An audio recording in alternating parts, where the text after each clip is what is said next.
Водил меня Серега на выставку Ван Гога.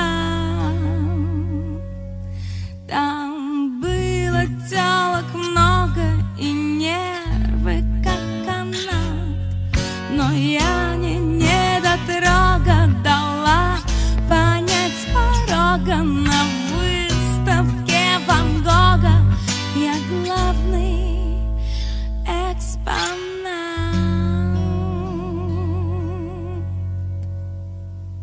На лабутенах, на эвакуительных штанах, на лабутенах, на эвакуительных штанах, на лабутенах, на эвакуительных штанах, на лабутенах, на эвакуительных штанах.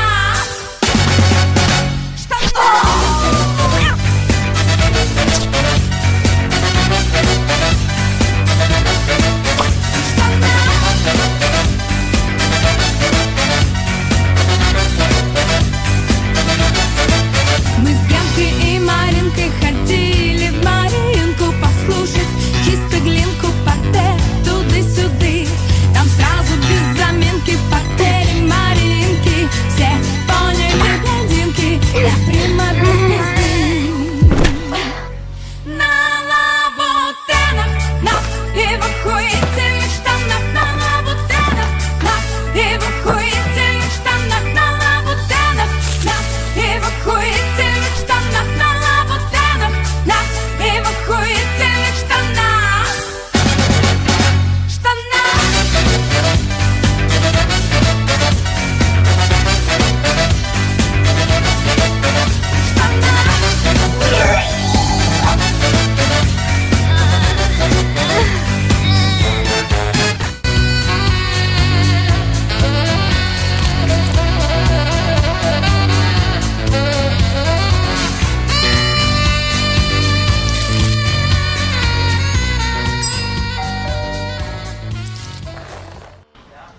Водил меня Серега на выставку Ван